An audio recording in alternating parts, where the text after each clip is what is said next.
I have long been a proponent of teams. Not crazy about departments, department heads. That's a hierarchical understanding. My leadership model for the church is, instead of having directors of things, I have team leaders. I am completely convinced that nothing great happens without a team.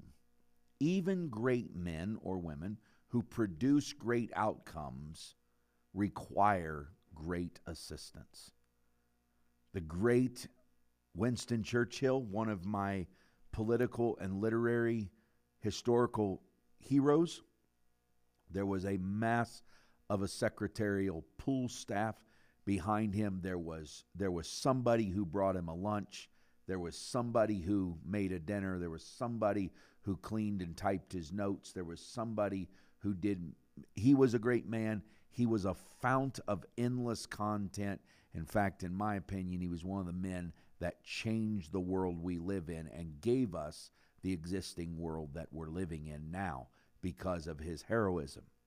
Albeit, even though he alone was considered a great man, and he would tell you very quickly that he was a great man, he was dependent, almost in an uncanny way, of support staff around him so that he could produce the outcomes that he produced in his life. Jesus had disciples and women who followed, supported, and ministered to and with him. Jesus had support staff. In fact, after Jesus' temptation in the wilderness, when he had no human counterparts, no human connections with anybody at that point, he required angels who came and ministered unto him. Jesus was a team leader. I'm convinced that teams and groups of people that gather up to play great roles for great purposes is the finest way to exemplify the New Testament model of leadership. Now, I'm going to just venture off. While I can never transcend Scripture, there's nothing greater than it, I can venture off from it on a horizontal way. I want to talk to you about F1 racing, okay? And I want to use this example, okay? One of the most famous and talented racers in the F1, Formula One cars in the world is a man named Lewis Hamilton. He is the driver for AMG Petronas, and he is the man, okay? And so I want you to look at this picture here. You can sense that there is a man who is exultant in victory, a man who is celebrating success, probably one of the most competitive people that you could ever be around, unbelievably intuitive when it comes to managing his cars, when it comes to managing the race. What's fascinating is if you Google Lewis Hamilton, he's one of the most famous racers ever, okay? And so there are endless stories about him, endless content about what he does and where he goes and what he drinks and when he wakes up and his exercise regimens, his food, almost with an unbelievable amount of attention to detail. This man is followed in the F1 world. Now, I read a fascinating book over Christmas, okay? And it's called F1 Racing Confidential. And this book is about small stories. It's broken up into whatever, let me see. Yeah, it's only 273 pages, and it's super, super easy to read. But it's an access all areas, look inside the thrilling world of Formula One. So F1 Racing Confidential, it's got on the cover, it's got one of the Petronas drivers standing up there in the car, and I'm walking through the airport, and I've long been interested. I wouldn't say that I'm a faithful follower of it. I don't have the time to follow much except Jesus and Malia, but I've been intrigued by it. Okay, so you have Lewis Hamilton, greatest team, greatest racer that there is, and you just can't find anybody better or more accurate than he is. Okay, on this. I think Red Bull can. What? Red Bull beats them every now and then. Red Bull. I don't even know. Red Bull's a drink. They're a lot more than drink. I think that's like secondary pursuit is drinks. Red Bull's like them goofy guys that just wear helmets to do stunts and tricks, right? You could say that. So who if not Lewis Hamilton, who's the great racer? Max Verstappen. Who? He's Googling this guy's name. He don't know how to say his name. He just wants to argue with me on it. I'd never heard of this guy. Okay. Anyhow, back to Lewis Hamilton. Thank you, Preston, for that, but no thanks. Anytime.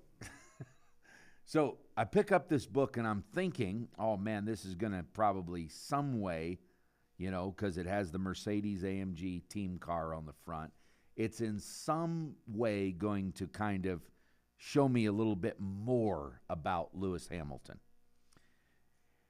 You know what it did? 19 chapters it lays out, okay? And it talks about the team. It doesn't even hardly talk about Lewis Hamilton. It talks about the team, okay? Preston, put a picture up of the AMG team, okay? I'm going to show you something shocking, all right? So this picture is the leadership group of the team. This isn't even the whole team. So on an average, in case you aren't aware of this, F1 race cars, if it's a small team, it'll have around 300 employees. If it's one of the bigger teams, like, Mercedes has the largest team, it has 1,200 employees in their team. Then you have some of the bigger ones like Red Bull Racing, 1,000, Alpine 950, McLaren 900. So what's fascinating to me about this is when you first start looking at an F1 race car, you see the car, you see the driver. What's fascinating is behind that driver is between 300 and 1,200 people, okay? So let me read you the list of the team leaders, okay, of this team. You have the team principals. That's the managers. Then you have the race strategists. Then, of course, you have the driver. You can't do it without the driver. But you have then the technical director. Then there's a chief engineer. There's the race engineer, the tire engineer, the performance coach, the aerodynamicist, and then the machinist, then the head of comms, the pit mechanic, the CFO, the logistics coordinator, the technician, the academy head, the chief mechanic, the marketing director, and the sport driver. Okay? So what you have is you have all of these people that work in tandem. Okay? And so what they realize is that success is what we've got to achieve. And to achieve success, you need a team. Right? So what you got to do is you got to build this on top of wins in your life. Okay? You got to put together a team. And you're going to have failures, you're going to have losses, and if you're a one-man band, When you have a loss, it's a loss, okay? But when you talk about these people who are involved in this and involved in this team, it is the like epitome of what it is to be a working group, okay? So they say that success is a form of recovery. Think about that. And they said it is the success of everyone down to the team engineer, to the race strategist, to those who work in aerodynamics, all the way up to the driver. Okay? This is what one wrote that was the race strategist wrote. He said, you realize as you grow up that there will not always be somebody there telling you that you will be good enough, and you have to find your own inner confidence, she says. That was a big part of my life, learning that you don't gain confidence by saying affirmations in a mirror in the morning, but by having a stack of undeniable proof that you are what you say you are, and you have to work out your self-doubt. Every day that I get up, it's not about what I did yesterday. It's about adding to the stack of successes in my life to prove that I am really who I say I am.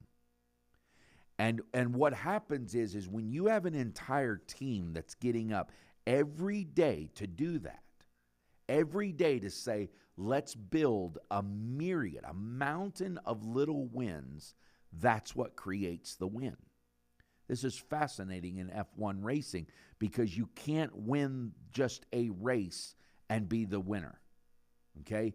Everybody's got to win. The team engineer, the race strategist, the performance coach, everybody has to get up every day and saying, I'm stacking up my wins, okay?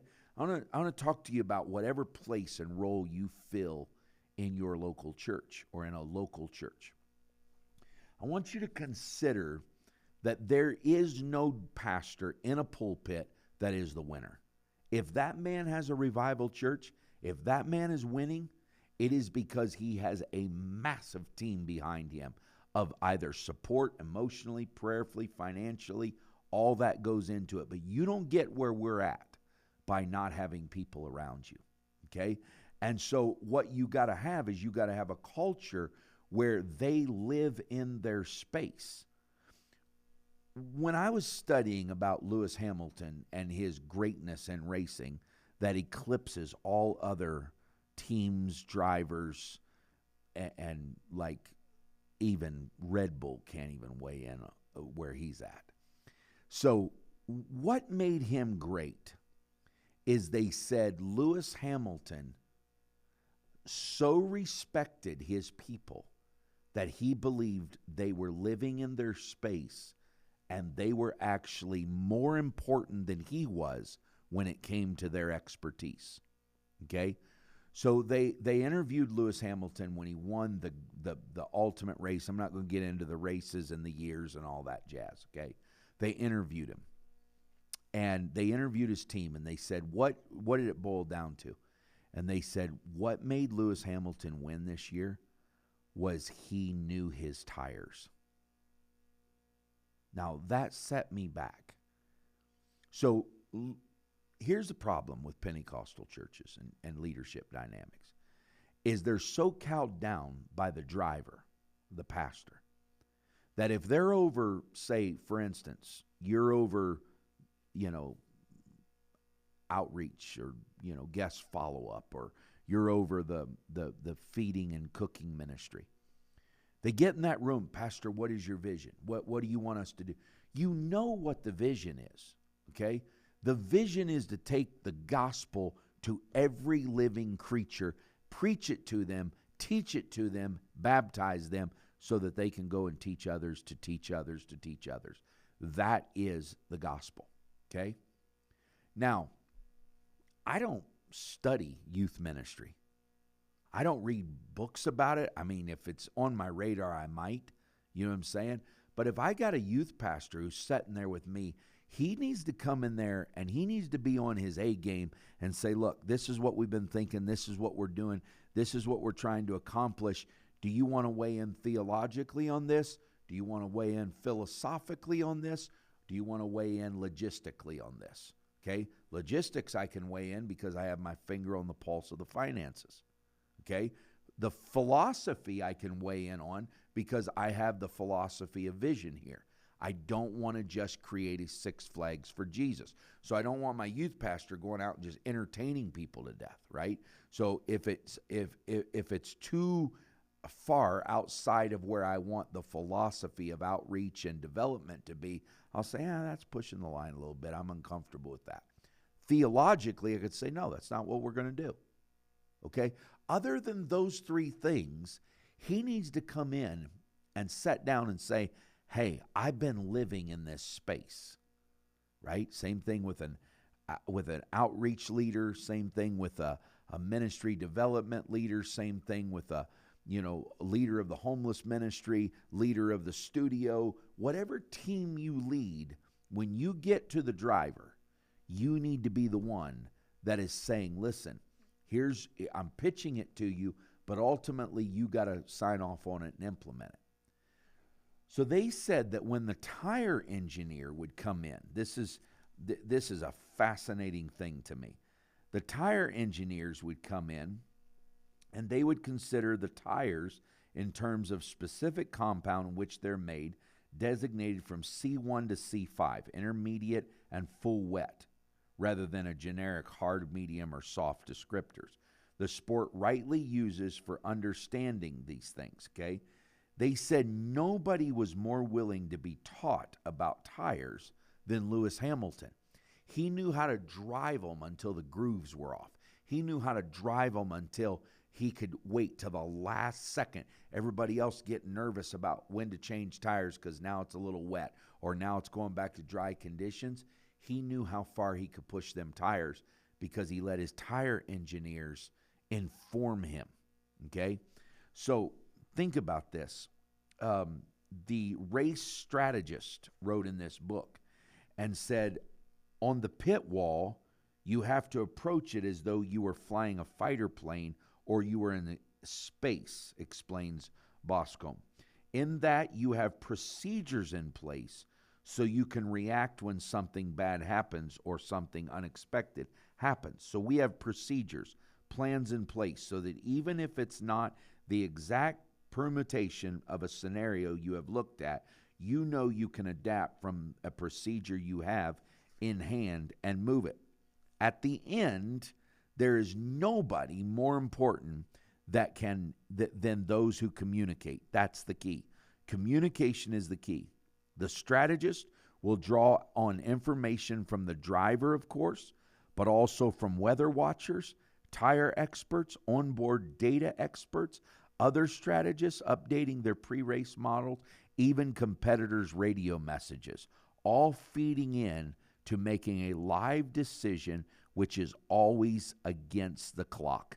The only mistake we can make is panicking, okay? And so what you have is you have this realization that what it comes down to is a mathletes competition where you have to do better at the math than the other guys, okay? And so you can say, well, I see a driver. Okay, that's great. You see a driver. But the reality is there's engineering design, there's race strategy, there's data analysis, pit crews and operations, mechanical maintenance teams, team managements, and communications. Okay, this is a team principal and management. The team principal oversees the entire operation, making high-level decisions, managing minute details as well as financial alignments, aligning the team's goal. Driver and engineer communication are the ones that take over during the race. The driver and race engineer maintain constant communication. The engineer provides feedbacks and updates while the driver communicates the car's performances and any issues encountered on the track. Okay? Not only that, you have sponsorship, marketing, financial management, legality and compliance, regulatory compliance, intellectual property protection. It is mind-numbing what goes in to winning a race, okay? Now think of this, 1,000 people operating at their maximum potential. And you're going to see the picture of Ian or Lewis Hamilton standing on that car with his arms up, and people say, there's the winner. You couldn't be there couldn't be anything further from the truth. While he is the winner, he becomes the stand-in proxy for what that team is. That's why he is the driver, but they are called the team. I think there could be some model changes in the way we approach our ministry. And in Truth Church's leadership dynamics, I try to never promote perfectionism, because perfectionism is not what we're aiming for. What we're aiming for is the pursuit of excellence. We want to be excellent. We want to do things excellent. Excellent doesn't mean perfect. Excellent means excelled above. Not above them, above ourselves. As a team here at Truth Church, I'm interested this year doing better than I did last year. I want to do better in the studio. I want to do better in guest relations. I want to do better in guest follow-up. I want to do better in discipleship. That is the pursuit of excellence, excelling above. Above what? Above my last record. This is what, if I could get every team leader, every person in my team to get up every day and say, wins are not standing in the trophy circle with a trophy in my hand. Wins is stacking up a myriad of little executions that nobody sees, nobody applauds, nobody paints pictures of, but it's the moments that build the success that proves we are who we say we are. This is why I think it's a fascinating discussion. I don't think there's any more beautifully designed car or presentation of the automobile than these race cars, okay? So everything we're driving on our roads, I mean, those are cool, those are nice, but to me, the ultimate car, right, is a race car. I look at pictures of them old 1960s Ferraris with the long noses. I look at them old race cars that they drove in the 30s and 40s. Some of them were Rolls Royces. Some of them were the Ferraris. That to me is beautiful automobiles. Those are just, but you got to prove you're more than the branding. I have watched churches go through rebranding. They get new logos. They get new cards. They obsess about a new logo or a new mantra, and yet their team members are not saying, how do we be more excellent in our calling, in our ministry? And I really believe that it's not because you have bad team members that happens. I think it's a culture thing that gets in a leadership paradigm, that the leader sucks up all the oxygen. And people feel like, well, it don't matter what I do. He'll never notice it, and they'll never notice it. And that's why churches lose. But when everybody starts stacking up wins every day, those successes destroy your self-doubt and build your self-confidence. And you begin to say, hey, we really are better than just our brand. We are pursuing excellence, and we are a team, and every team member is valuable, and everybody is doing their part. So whether you're at a park service or whether you're preaching the Friday night of the anniversary service, it doesn't matter. Whether you have a gold plaque on your door that says you're somebody, or whether nobody even knows who you are and you're just passing out cold waters on a hot day at a park. No matter what, you are part of that huge team that stacks up a little bit. Now, what's fascinating to me is you'll get a church, and a church will get to a certain number. I don't know what the number is. I'm going to let you put the number in. And they get to a certain number, and they're like, man, we're doing pretty good. We're bigger than we've ever been. We're bigger. But when you stop and think, wait a minute, you mean to tell me one race car and one race car driver who might drive 14 races a year? You mean to tell me he needs a team of 1,200 people?